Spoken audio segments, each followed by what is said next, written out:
Before we start, do me a quick favor and leave a like, subscribe if you haven't already, and drop a comment. Now, let's get moving. What's up, guys? I got a pencil here, and here we are back for another edition of Tier List Tuesdays. And here we are to discuss a rather simple topic. Here we are to rank the Dragon Ball series. All the four main ones, all of them that got a TV anime. No, I'm not talking about Dragon Ball Heroes because I haven't watched Dragon Ball Heroes. But here we are to rank all four of them. This isn't that complicated for me because I've thought about this a lot in the past. So let me just start off with, sadly, what ends up being the worst one. And yeah, like you see the tiers. You see we got Why Am I Here? Pretty good. Almost made it in the best, but to be fair, I only made Why Am I Here because I thought I saw Dragon Ball Heroes on this tier list. Because yeah, I really don't care for that one. But that's just me. I think the animation looks cool. It's not even here. Why am I talking about it? Let me talk about GT. The GT's It would have been higher. It would have been pretty good if I hadn't rewatched it recently. If I hadn't sat through it all again, I would be like, yeah, that was pretty good. It was alright. But and here's the thing: GT has some of my favorite aspects of the entire series. The 10 times Kamehameha, Super Saiyan 4 Gogeta, the concept of the Shadow Dragon, Super Saiyan 4 in general. It has so many great things that I enjoy, especially in the back half of the series, really. And Baby is one of my favorite Dragon Ball villains. Y'all remember that old series? I was talking about it. I think Baby's great. However, none of all of where's my English? None of all of Dragon Ball GT hits like the peaks that Dragon Ball did, that Z did, and sadly even that Super did.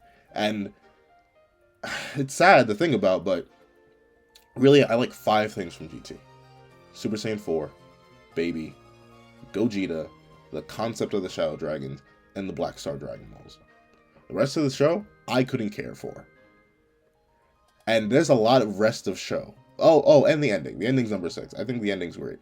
But an ending doesn't carry a series. One transformation doesn't carry a series.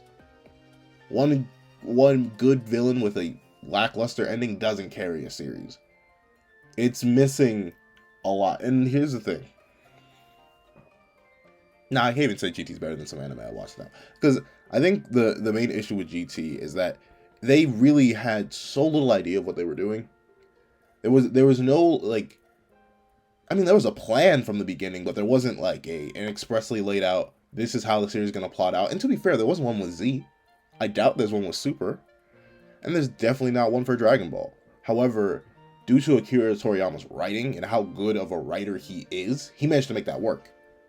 He had light plans throughout, but I feel like GT had no plan. Like, the moment Kid Goku got a negative reception, which is the exact opposite of what they were wanting, it sort of just threw them entirely out of whack. That's why Super Saiyan 4 is so weird. That's why that whole transformation process is so strange to everybody. That's why, really, GT just seems like a mess. And it is. So it's I don't know.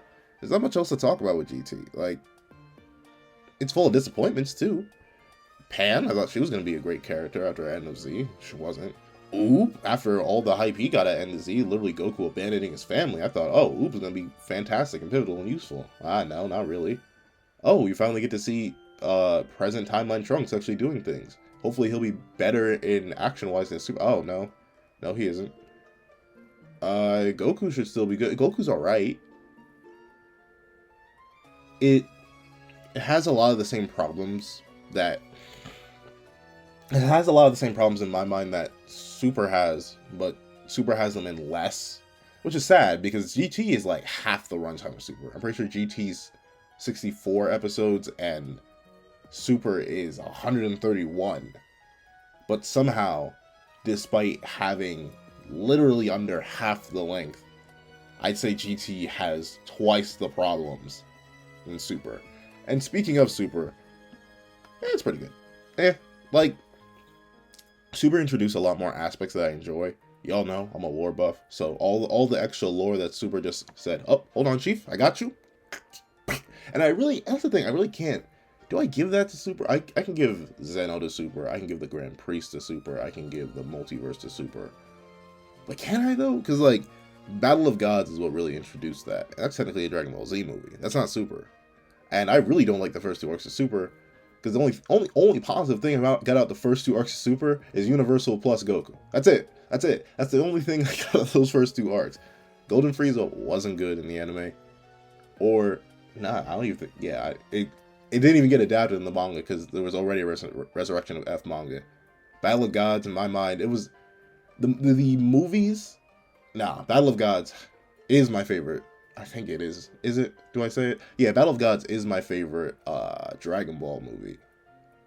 Ooh, actually, you know what? No, I can't confidently say that. However, Battle of Gods was good. Battle of Gods was very, very good. It was a great return to form for modern Dragon Ball, and it was a wonderful start. Super failed to do that due to just not being as snappy with it, not being as good with it. I think the characterization for characters was off in that.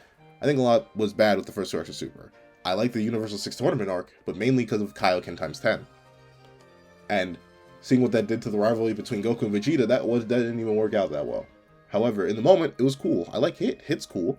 I like the idea of Kaba and an alternate universe full of Saiyans, but we never went anywhere with it. We had to see like 4 Saiyans. Kaba, Kale, Caulifla, and Khalifa's older brother. That's about it. And while there's always room, because Super technically isn't over. The anime's over, yeah, but the manga just finished up its arc and is over and moving on to a new one. I can't wait to talk about that next week, because, ooh, that oatmeal, come on now. But Super does a lot of good things. Like I said, I like the idea of Kaba. I like Hit. I wish Frost was good, because that would have been a more interesting dynamic to just, oh no, it's another evil Frieza, but that's neither here nor there. The Goku Black arc is really, really good. Made an entire video on Zamasu, the fallen deity. Not the fallen deity. See, this is what happens when you try to remember your own complex video names on the top of your head. But regardless, I think Zamasu's great. Preferably Goku Black, the infected deity. But I love Goku Black. I think he's way more interesting than Zamasu. That's just me. That's just me. I wish he had more time. But I think Zamasu's concept is great. I think Goku Black's execution is great. I think Future Trunks actually going to do something, no matter how stupid that something is great. I believe that the ending of that arc was whack, really whack. But hey, what you got to do? The ending of multiple arcs of GT ended way more whack than the arcs of Super. And then right after that, you have the Universal 5. It's so crazy that the Tournament of Power was 60 episodes. That's crazy to think. I don't know.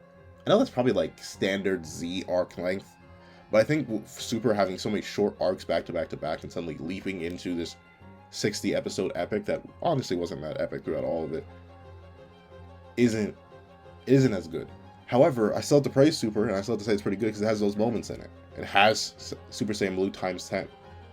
Super Saiyan Blue Kaioken times 10. It has that. It has not only that, but it also has Ultra Instinct, the initial reveal. It has Goku Black, his entire intro episode. It has Goku Black just being Goku. It has Goku Black. That's what I'm saying. Goku Black's a more interesting villain to me than Baby. I like that kind of villain more. Goku Black took the concept of Baby, kicked out the anime only stuff, snatched up the new canon stuff, and was just like, yes, we're gonna work with this, and it did it better. So in my mind, Goku Black's a better villain than Baby, and his stick better. Jiren is a better. It's gonna sound wild, but Jiren's a better final villain than Omega Shenron in my mind. And overall, it just slaps more. I think I like the lore of Super more than GT. The only thing that GT has over Super for me as a comparison, especially now that Gogeta is in Super, is Super Saiyan 4. And one transformation and one ending can't carry an entire series. So yeah, Super's pretty good. Dragon Ball almost made it for me. It really did. Dragon Ball almost did it for me. It was like this close to being the best. However, the thing about Dragon Ball, I think it's just my own personal taste. Like I don't vibe with Dragon Ball as heavy as a lot of classic fans, because I watched it post-mortem. Of course, post-mortem, what the heck. I've watched it after I watched Z. So going back to Dragon Ball was like, I mean, like, it was fine. It was okay. At first, when I was younger, when I rewatched it younger, I'd seen Dragon Ball on reruns. I forget which channel, but I'd already watched Z in its entirety. So I was like, it's okay. And I rewatched it and said, okay, this is actually good, solid writing. And then it's great to see the shift from Dragon Ball to Dragon Ball Z. However, I don't know. I feel like Dragon Ball's more humor-centric story just doesn't captivate me as well as Z's does. And that's just me. Like, a lot of people like Dragon Ball more. A lot of people think Dragon Ball is the best part of it, and I can understand that. I can definitely respect that opinion. However, for me, it's neither here nor there. It has great moments. It has Tien versus Goku. It has Krillin versus Goku. It has Piccolo Jr. versus Goku. It has King Piccolo versus Goku. It has so many great fights in it, and it has so many great character moments in it.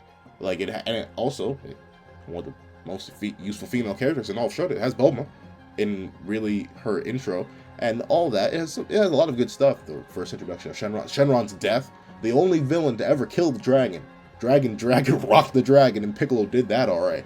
And that's it. Like, the villains aren't as captivating to me. Like, the Red Ribbon Army was a joke. Pilaf Gang was a joke. The only serious villain that we really had, well, even Mercenary Tao became a joke. The only serious villain that we had was King Piccolo, and he got fisted. It sounds horrible, but you know what I mean. And yeah, that's it. There's nothing that hits compared to Dragon Ball Z. Vegeta, Piccolo's development, Gohan's development, Goku shifting morality, all this stuff in Z takes it for me. The original transformation of Super Saiyan, Super Saiyan 2, even Super Saiyan 3, no matter how overly designed and too much hair that thing is, and how stupid it looks in retrospect, it's too cool. Majin Buu, I love Majin Buu. We're gonna talk about Majin Buu soon. Yo, Cell, he's perfect. Come on now, what I gotta say? See what I did there? Frieza, y'all ain't gonna like my take on Frieza. Y'all ain't gonna like my take on Frieza. But in short, it's all really, really good. I struggle, other than the Majin Buu arc, other than aspects of the Majin Buu arc, other than Super Buu, I struggle to find a part of Z that I don't like sitting through. Like, I can reread and or rewatch Z anytime I want. I can just pick up a random manga volume and be like, yeah, baby, this is the good stuff right here. I can't do that with Super. I will not sit down to the Tournament of Power again. I won't. I will not on a random. I may watch scenes from GT. I may watch the ending of GT, but I will not sit down and watch through all of GT again. And Dragon Ball is cool, but I will watch certain parts of Dragon Ball. I will not rewatch all Dragon Ball. And admittedly, I may not rewatch all of Z, but I would be more willing to sit down and rewatch a lot of Z than I would be compared to watching a lot of Dragon Ball. Think about all the moments Dragon Ball Z has. Vegeta versus Goku, round 1 and round 2. Gohan versus Cell, Android 18 versus Vegeta. All these moments, the character growth for multiple characters. Like, man, it started the Saiyan power creep. It really did. Like, Saiyans being the only people to be relevant. But think about it. That really, I mean, I hate to say it was inevitable, but I'm fine with how they did it. Mainly because it was the start of it all. And, like, for the most part, it really started hitting at, like, Majin Buu. Because the characters were still doing things. Like, they were doing character choices and stuff like that. And Saiyans weren't always the answer. Like, if Vegeta wasn't there, Cell wouldn't have become I'll do a critique on Dragon Ball Z in the future. But this is the ranking. It's really short. It's really simple. It's these 4 shows in that order. And I feel bad for GT, I feel bad for Super, I feel bad for Dragon Ball, but y'all just ain't see. And that's all I have to say. Thank you guys so much for watching. Please remember to like, share, comment, and subscribe, and I hope you guys have a wonderful day. This is That Guy with the Pencil, writing off.